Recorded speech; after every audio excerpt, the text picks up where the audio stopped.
Hello guys, आज हम start करेंगे पित्त दोष। वात दोष हमने कंप्लीट कर लिया था। अब हम पित्त दोष पढ़ेंगे। वात दोष में हमने निरुक्ति, व्युत्पत्ति, गुण, कर्म सब पढ़ लिए थे। पित्त दोष पढ़ेंगे। पित्त दोष भी इम्पॉर्टेंट टॉपिक है। इसमें से 10 मार्क्स का 5 मार्क्स का क्वेश्चन आ जाता है। देखेंगे हम पित्त की निरुक्ति, तप संतापे। पित्त की निरुक्ति होती है तप संतापे। और वात की क्या थी? गंधनियोरिति धातु। मतलब वात का है मतलब मूवमेंट कराना, और पित्त का है अग्नि देना, डाइजेशन कराना। इस धातु में इत प्रत्यय करने से पित्त सिद्ध होता है। इसका अर्थ है दहन अथवा ओष्ण करना। मतलब पित्त का काम होता है खाने को पचाना, डाइजेस्ट करना, अग्निकर्म करना खाने पे। एक अग्निकर्म अलग होता है जो आप लोग सेकंड प्रॉफ थर्ड प्रॉफ में पढ़ेंगे। वो अग्निकर्म अलग होता है। ये अग्निकर्म है मतलब अग्नि पर वर्क होके खाने का डाइजेशन होना। इसका काम क्या है? पित्त का डाइजेशन करना,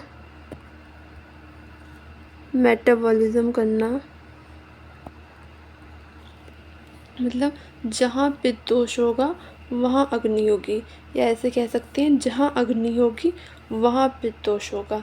जैसे अगर किसी को ज़्यादा प्यास लग रही है, ज़्यादा गर्मी लग रही है, तो हम ये पता लगा सकते हैं कि उसकी बॉडी में पित्त बढ़ रहा है, क्योंकि ये पित्त की वजह से होती है। ज़्यादा गर्मी लगना, ज़्यादा प्यास लगना, जितने भी अग्नि वाले कर्म होते हैं वो पित्त की वजह से होते हैं। और पित्त का बेसिकली वर्क होता है खाने को पचाना, डाइजेस्ट करना, वो मेटाबॉलिज्म करना। देखेंगे शरीर में अग्नि कर्म के कर्ता को पित्त कहा जाता है। अभी बताया था अग्निकर्म एक दूसरा होता है। एक अग्निकर्म होता है मतलब डाइजेशन करना, अग्नि पे काम करना, खाने को पचाना। पित्त का पर्याय होता है मायु। ये MCQ में आ जाता है क्वेश्चन कि पित्त का पर्याय क्या होता है, तो क्या होगा? मायु।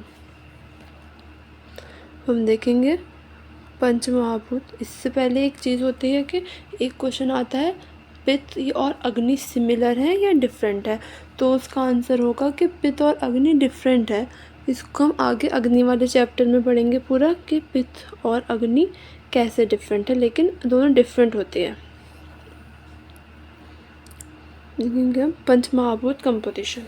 पित्त दोष में जो पंचमहाभूत प्रीडोमिनेंस होता है वो होता है अग्नि। वैसे इसमें इट कंटेन ऑल 5 महाभूत, 5 महाभूत होते हैं, पर अग्नि प्रीडोमिनेंस होता है। और डलहर ने बताया है, आचार्य डलहर ने, कि अग्नि और जल होते हैं। अब हम देखते हैं पित्त के गुण। हर किसी की अपनी अपनी क्वालिटी होती है। जैसे कि हम पित्त को देख तो सकते नहीं, तो हम उसके गुण को देख सकते हैं। हर किसी की अपनी अपनी क्वालिटी होती है, अपने अपने गुण होते हैं। उसकी क्वालिटी और गुण देख के ही हम उसको समझ सकते हैं। इसका श्लोक है पित्तम साइस्ने तीक्ष्ण ओष्णम लघु विसर स्रवम द्रवम। यह अष्टांग हृदय का श्लोक है फर्स्ट चैप्टर का। पित्त के गुण क्या है? स्नेह, तीक्ष्ण, उष्ण, लघु, विसर, सर। ये 7 गुण पित्त के होते हैं। स्नेह मतलब स्निग्धता, इसके मतलब होगा ऑयलीनेस। और तीक्ष्ण मतलब होता है, तीक्ष्ण एक प्रॉपर्टी होती है इसमें पित्त की होती है तीक्ष्ण। उष्ण का तो पता है गर्म। लघु मतलब हल्का। विसर मतलब होगी दुर्गंधी, मतलब स्मेल आना। विसर जितने भी पित्त प्रकृति के लोग होते हैं उनमें मोस्टली उनमें ज़्यादा स्वेटिंग होती है, उन्हें ज़्यादा पसीना आता है पित्त प्रकृति वाले लोगों को, तो उसके वजह से उनमें स्मेल भी आती है। और ये पित्त का गुण है विसर मतलब दुर्गंध आना। सर फैलने वाला मतलब लिक्विडिटी, फैलने वाला। ये 7 गुण होते हैं पित्त के। आचार्य चरक ने स्नेह, उष्ण, तीक्ष्ण, द्रव, इसमें एक ये मिस हो गया, सर के बाद हो गया यहाँ पे द्रव। के 7 गुण होते हैं ना, स्नेह, तीक्ष्ण, उष्ण, लघु, विसर, सर और द्रव।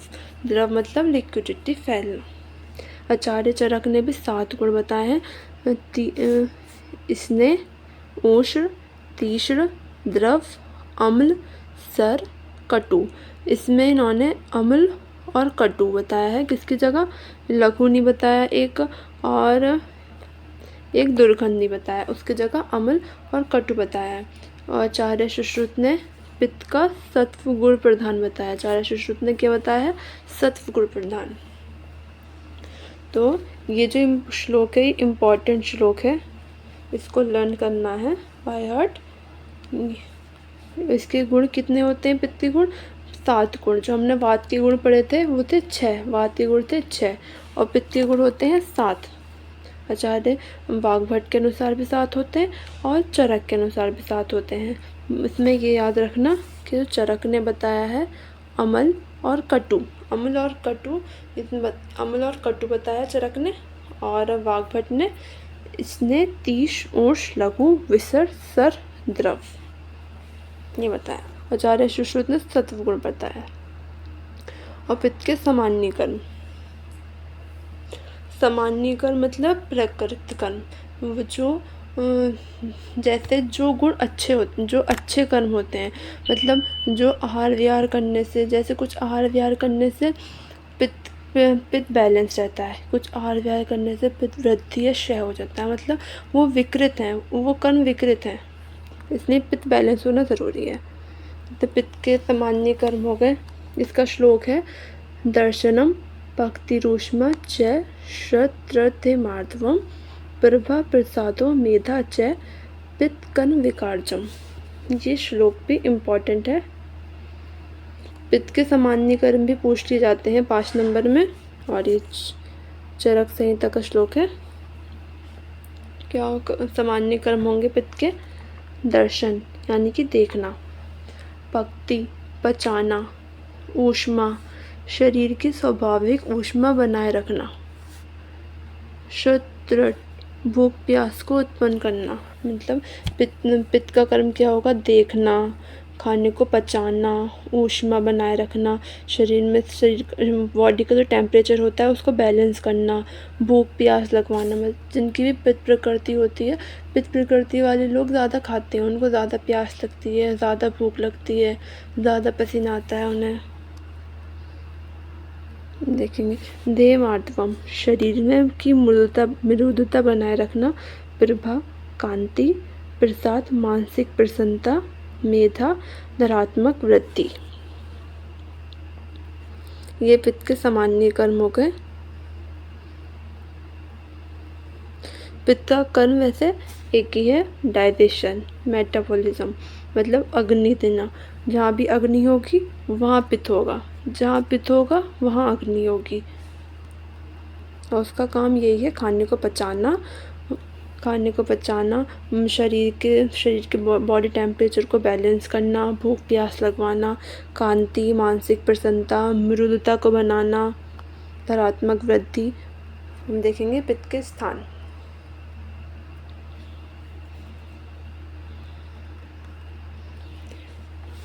पित्त के स्थान का श्लोक, नाभिरामाशय स्वेदो लसिका रुधिरम रसा द्रक स्पर्शनम च पित्तस्य नाभिरत विशेषता।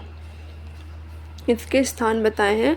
अष्टांग हृदय का श्लोक है, तब आचार्य वाग्भट ने इसके स्थान बताए हैं। नाभि, अम्लिकस, अमाशय यानी कि स्टमक, स्वेद स्वेट, लसिका लिम्फ, रुधिर ब्लड, रस प्लाज्मा, द्रक आइस, स्पर्श स्किन। ये सारे जो है पित्त के स्थान है, इसको ऐसे याद कर लेना। नाभि, अमाशय, स्वेद, लसिका, रुधिर, रस, द्रक, स्पर्श, ये सारे पित्त के स्थान हैं। और ये श्लोक भी इम्पॉर्टेंट है, इसमें सारे इम्पॉर्टेंट श्लोक ही कर रखे हैं। जितने भी श्लोक हैं इनको याद ही कर लेना। जैसे नाभि, वात दोष हमने जब पढ़ा था उसका हमने स्थान क्या पढ़ा था? वो होता है नाभि के नीचे। अब पित्त दोष होता है नाभि और हृदय के माध्य में पित्त दोष होता है। त्रिदोष के स्थान, जो वात का स्थान होता है वो होता है नाभि के नीचे, और जो उसका पित्त का होगा वो होगा हृदय और नाभि के बीच में। और कफ का होगा हृदय के ऊपर। हम इस कफ दोष में पढ़ेंगे। आचार्य सुश्रुत ने बताया पक्वाशय अमाशय के माध्यम में, आचार्य सुश्रुत ने बताया है। और इसके स्थान याद कर लेने हैं। देखेंगे हम पित्त के भेद। पित्त के भेद 5 होते हैं। वात के भी हमने भेद 5 पढ़े थे और पित्त के भेद भी 5 ही हैं। क्या क्या भेद हैं देखो, रज्जक पित्त, पाचक पित्त, आलोचक पित्त, साधक पित्त, भ्राजक पित्त। इसे तो कोई निमोनिक बना के याद कर लेना। रज्जक पित्त, पाचक, आलोचक, साधक और भ्राजक। ऐसे इसी सीक्वेंस में याद कर लेना। रज्जक पित्त, पाचक पित्त, आलोचक पित्त, साधक पित्त और भ्राजक पित्त। हम इनके पित्त के प्रकार को एक्सप्लेन करते हैं। पाचक पित्त। पाचक पित्त के तो नाम से ही पता लग रहा है, मतलब पाचन करने वाला, खाने को पचाने वाला। तो पाचक पित्त का स्थान है पक्वाशय तथा अमाशय के माध्यम में। पाचक पित्त रहता है पक्वाशय और अमाशय के माध्यम में। पहले हमने जो स्थान पढ़े थे वो एक पित्त के स्थान पढ़े थे। अब हम पढ़ेंगे पित्त के प्रकार के अलग अलग स्थान और कर्म। जैसे पाचक पित्त का स्थान हुआ पक्वाशय अमाशय के माध्यम में। इसको ऐसे याद रख सकते हैं। पाचक पित्त है, पाचक के नाम से पता लग रहा है कि ये डाइजेशन करेगा, खाने को पचाएगा। तो खाना कहाँ पे पचता है? पक्वाशय अमाशय में पचता है। तो इसका स्थान ऐसे याद रख लेना है कि इसका स्थान होगा पक्वाशय तथा अमाशय के माध्यम में। इसका कर्म होता है चारों प्रकार के अन्न, पान, अशन, भक्ष्य, लेह को पचाता है। चारों प्रकार के अन्न, पान, अशन, भक्ष्य, लेह, इन चारों प्रकार के अन्न को पचाता है। अन्न का विवेचन करता है, मतलब जो दोष, रस, मूत्र, पूरी शादी को अलग अलग करेगा। दोष से रस बनेगा, रस, रक्त, मांस, नेत्र, अस्थि, सबका मेटाबॉलिज्म हो जाएगा, सब बन जाएंगे। मूत्र को और पुरुष को अलग अलग करके इनको गुदमार्ग से बाहर निकालता है। मतलब इन सबको अलग अलग, ये जब अलग अलग होंगे तो इसका काम कौन करता है? पाचक पित्त इनको अलग अलग करता है, मतलब अन्न का विवेचन करता है। अन्य स्थान पर स्थित पित्तों के अग्निकर्म में सहायक होता है। इसका नाम है पाचक पित्त, मतलब पाचन करेगा, अग्नि देगा। तो जो अलग अलग 4 पित्त हैं वो, उनको भी ये अग्निकर्म करता है, अग्निकर्म में सहायता करता है पाचक पित्त। शरीर का उपचार करना। पाचक पित्त की क्रियाएं ठीक प्रकार से हो तो शरीर की समस्त क्रियाएं ठीक प्रकार से होती हैं। अगर पाचक पित्त की क्रिया ठीक हो रही है तो हमारे शरीर की समस्त क्रियाएं ठीक रहेंगी। वैसे भी हमारे बॉडी का जो वर्क डिपेंड करेगा किस पे करता है। अगर हमारा डाइजेशन ठीक से नहीं हो रहा, डाइजेशन ठीक से नहीं हो पाता अगर हमारा कभी कभी, तो हमारा पूरी क्रियाएं ख़राब हो जाती हैं। खाना खाने मन नहीं करता, अरुचि हो जाएगी। जब पुराना खाना पचा नहीं तो नया खाना कैसे खा सकते हैं? तो मतलब अगर डाइजेशन ख़राब हो जाता है तो सारी क्रियाएं ख़राब हो सकती हैं। इसलिए इसी का कार्य ये है कि पाचक पित्त शरीर का उपचार करता है। पाचक पित्त क्रियाएं ठीक प्रकार से, अगर पाचक पित्त की क्रियाएं ठीक प्रकार से हो रही हैं, हमारा खाना अच्छे से डाइजेस्ट हो रहा है, तो हमारी शरीर की समस्त क्रियाएं ठीक प्रकार से होती रहती हैं। ये आयु, बल, वर्ण, स्वास्थ्य, उत्साह, कांति, ओज, ये सभी देह अग्नि के प्रबल होने पर ही स्थित रहते हैं। मतलब अगर अग्नि अच्छी है हमारी तो आयु अच्छी होगी, बल, वर्ण, स्वास्थ्य। अगर अग्नि अच्छी है हमारी बॉडी का डाइजेशन, मेटाबॉलिज्म, एब्जॉर्प्शन, एक्सक्रीशन, सब जो डिपेंड करता है वो डाइजेशन पे डिपेंड करता है। अगर डाइजेशन ठीक से नहीं होगा तो मेटाबॉलिज्म नहीं होगा, एब्जॉर्प्शन नहीं होगा, एक्सक्रीशन नहीं होगा।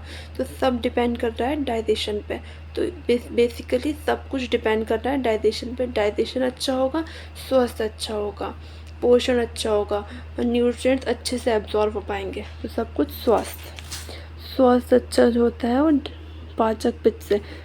आयु, बल, और जो हमने खाना खाया है वो अच्छे से डाइजेस्ट होकर हमारी बॉडी में अच्छे से एब्जॉर्ब हो जाएगा, तो हमारा बल बढ़ जाएगा, आयु बढ़ जाएगी, स्वस्थ हम हेल्दी हो जाएंगे, उत्साह, कांति, ओज बढ़ जाएगा, इम्यूनिटी बढ़ जाएगी। ये सभी ध्यान अग्नि के प्रबल होने पर ही स्थित रहते हैं। मतलब ध्यान अग्नि मतलब पाचक अग्नि अच्छी है तो ये सब भी ठीक रहेंगे। अब हम पढ़ेंगे रज्जक पित्त। इसका श्लोक है अमाश्रयम पित्तम रजकम रसरजनाथ। ये अष्टांग हृदय सूत्र स्थान का श्लोक है, इसको याद कर लेना बाय हार्ट। छोटा सा ही श्लोक है, याद कर लेना। रज्जक पित्त के स्थान होते हैं यकृत और पिलिया। यकृत मतलब लीवर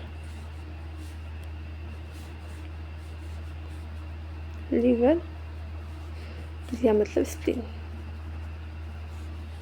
ये रज्जक पित्त के स्थान है। जो पाचक पित्त का स्थान क्या था, अमाशय और पक्वाशय के बीच में, और रज्जक पित्त का स्थान है यकृत और पिलिया। ऐसे कोरिलेट कर करके याद करना ताकि कंफ्यूजन ना हो कि उसका स्थान था अमाशय पक्वाशय के बीच में और इसका स्थान है यकृत पिलिया। जब रूप रस यकृत तथा पिलिया में पहुंचकर लाल वर्ण का हो जाता है तथा यकृत कहलाता है। जो हम आहार करते हैं, आहार खाते हैं, रस वो यकृत और पिलिया में जब पहुंच जाता है, लाल वर्ण का हो जाता है, तब उसको रक्त कहलाते हैं। रक्त कहते हैं जो यकृत है और हमारा लीवर और ब्लड कोरिलेट रहता है। अगर हमारे लीवर में कोई दिक्कत होगी तो ब्लड में दिक्कत हो जाती है, ब्लड में कोई दिक्कत होती है तो लीवर में दिक्कत हो जाती है, क्योंकि लीवर से ही ब्लड बन रहा है। इसी में यही कह रखा है, जब रूप रस यकृत तथा पिलिया में पहुंचकर लाल वर्ण का हो जाता है तथा रक्त कहलाता है।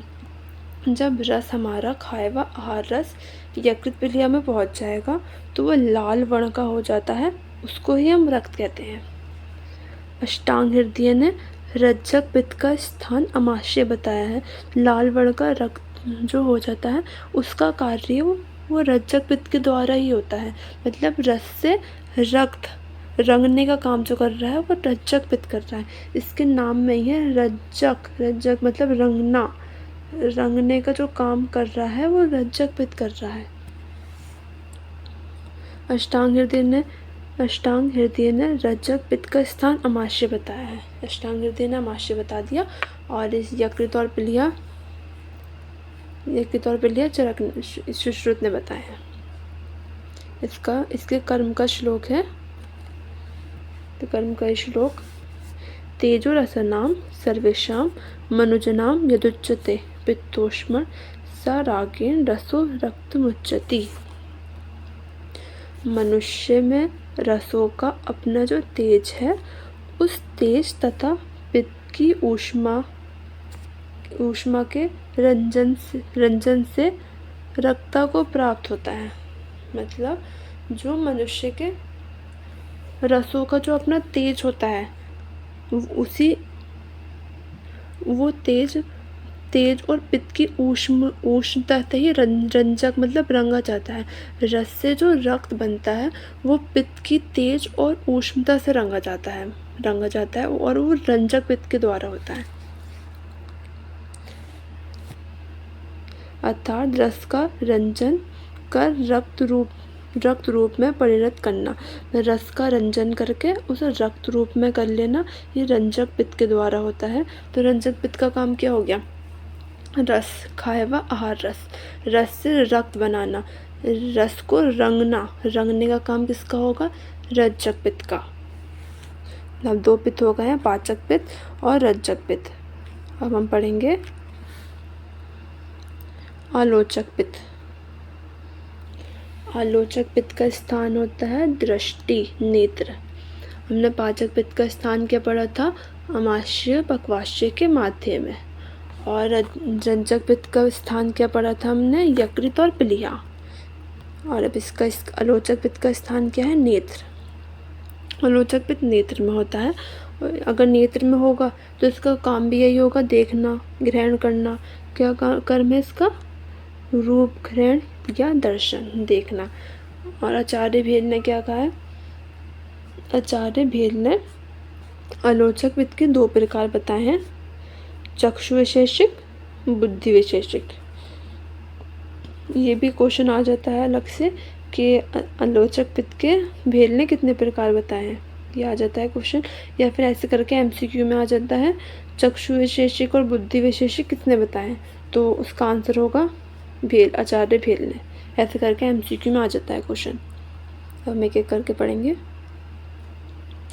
चक्षु विशेषक, नेत्र द्वारा वस्तुओं को देखकर उनमें जो परस्पर भिन्नता का ज्ञान हमको होता वह चक्षु विशेषक आलोचक पित्त द्वारा होता है। मतलब किसी वस्तु को देखकर उसमें जो हम डिफरेंस निकाल पा रहे हैं कि कौन सी वस्तु किससे अलग है, वो जो काम होता है वो चक्षु विशेषक के द्वारा होता है, आलोचक पित्त द्वारा होता है। क्या लिखा है इसमें, नेत्र द्वारा वस्तुओं को देखकर उनमें जो परस्पर भिन्नता का ज्ञान हमको होता है वह चक्षु विशेषक आलोचक पित्त द्वारा होता है।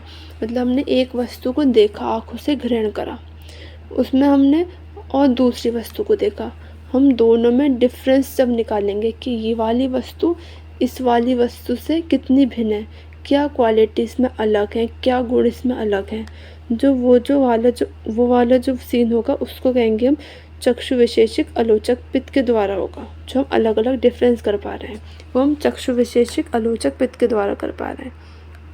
अब है बुद्धि विशेषक। बुद्धि विशेषक पित्त का स्थान भुर्वों के मध्य में स्थित श्रृंगाटक मर्म है। मर्म हम उसमें पढ़ेंगे रचना शरीर में कि मर्म जो होते हैं उन पे आघात होने से मृत्यु तक हो सकती है। मर्म अलग अलग प्रकार के होते हैं, तद्धि, प्राणहर मर्म, कलांतर मर्म, ये हम रचना शरीर में पढ़ेंगे। तो श्रृंगाटक मर्म होता है, ये प्रेजेंट होता है दोनों भौं के बीच में, दोनों आईब्रोज के बीच में,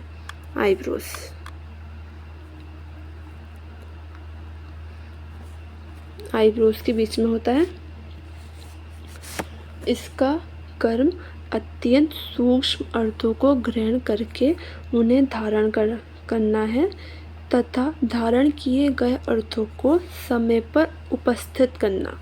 मतलब अत्यंत सूक्ष्म अर्थों को ये ग्रहण कर लेता है और जो धारण किए हुए अर्थों को उपस्थित करना, मतलब किसी भी चीज़ को अगर हम कोई लेक्चर भी ले रहे हैं तो उसको हमें ग्रहण करना, अपने माइंड में डालना, वो किसकी वजह से होगा, हमारे श्रृंगाटक मर्म जो है दोनों आईब्रो के बीच में, वो उसकी वजह से होता है।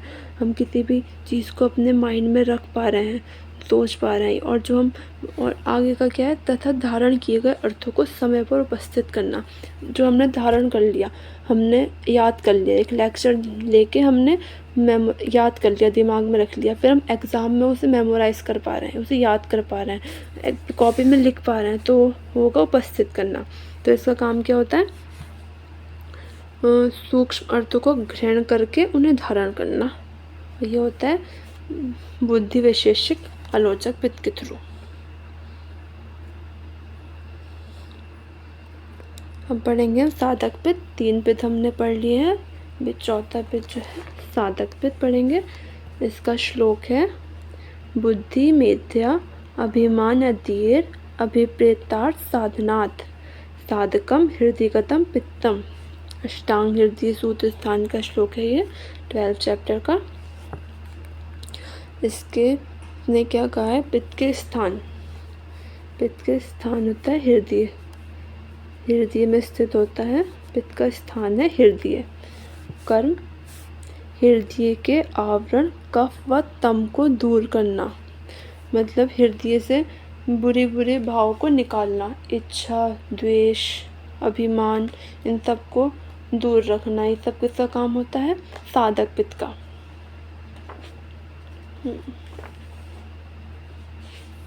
मन को उत्कृष्ट कर बुद्धि, मेधा, अभिमान, स्वाभिमान आदि विकसित करना, मतलब मन से तम को दूर करना। तम को दूर करना मतलब किसी से ईर्ष्या रखना, किसी जेलसी, अभिमान, इन सब को दूर करता है साधक पित्त, और मन में अच्छे भाव लाता है, बुद्धि को बढ़ाता है, मेधा बढ़ाता है, बुद्धि मन को प्रसन्न करता है, क्योंकि अब दूसरों से बुरे भाव को दूर करता है, जेलसी को दूर करता है। ये सब किसकी वजह से होते हैं, साधक पित्त के थ्रू। साधक पित्त पढ़ लिया, आगे और नेक्स्ट है भ्राजक पित्त। भ्राजक पित्त का श्लोक है त्वक्स्थं भ्राजकम भ्राजनात् वच्च। अष्टांग हृदय का श्लोक है ये। इसका स्थान, भ्राजक पित्त का स्थान होता है स्किन और इसका कर्म है अभ्यंग, लेप, परिषेक, अवगाहन आदि का शरीर में घृण एवं प्रभा तथा वर्ण को प्रकाशन करना। अगर वह भ्राजक पित्त का स्थान स्किन है तो वो क्या काम करेगा? स्किन पर अभ्यंग करना। हम किसी क्रीम को स्किन पे अप्लाई कर रहे हैं तो उसका अच्छे से एप्लीकेशन हो, अच्छे से एब्जॉर्प्शन हो, तो किसका काम होगा? भ्राजक पित्त का। जैसे कि किसी की बॉडी में पित्त बढ़ जाता है तो उसके स्किन पे पिंपल निकलने लगते हैं। अगर बॉडी में अग्नि बढ़ रही है, उष्णता बढ़ रही है, तो स्किन पे पिंपल आ जाते हैं। तो किस पित्त की वजह से आते हैं? भ्राजक पित्त की वजह से। तो भ्राजक पित्त का काम क्या होगा? अभ्यंग, लेप, परिषेक, जो हम लेप कर रहे हैं, परिषेप कर रहे हैं, अवगाहन, ये सब अच्छे से हो, इसका एब्जॉर्प्शन अच्छे से कराने का किसका काम होगा? भ्राजक पित्त का। हमने पांचों प्रकार पढ़ लिए थे इसके, वे एक एक करके देखते हैं। क्या था इसका? पाचक पित्त का स्थान क्या था? अमाशय, पक्वाशय के माध्यम में। रंजक पित्त का स्थान क्या था? यकृत और प्लीहा। और आलोचक पित्त का स्थान क्या था? नेत्र। साधक पित्त का स्थान क्या था? हृदय। और भ्राजक पित्त का स्थान क्या था? स्किन। इसको पित्त को पांचों प्रकार को अच्छे से पढ़ लेना। अब पित्त का बेस, ये चीज़ याद रखनी है, पित्त का काम क्या होता है? शरीर में अग्नि, जहाँ अग्नि है वहाँ पित्त है। अग्नि, जहाँ पित्त है वहाँ अग्नि है। पित्त का काम यही होता है डाइजेशन करना, मेटाबॉलिज्म करना, खाने को पचाना। जैसे किसी के शरीर में पित्त बढ़ जाता है तो उसके शरीर में अग्नि बढ़ जाती है। किसी की पित्त प्रकृति होगी तो उसमें ज़्यादा ऑयल, स्वेट ज़्यादा आएगा, ऑयल स्किन होगी, पिंपल्स होंगे। ये सब पित्त की वजह से होते हैं। अब हम पित्त को यहाँ कंप्लीट करते हैं। Okay, thank you.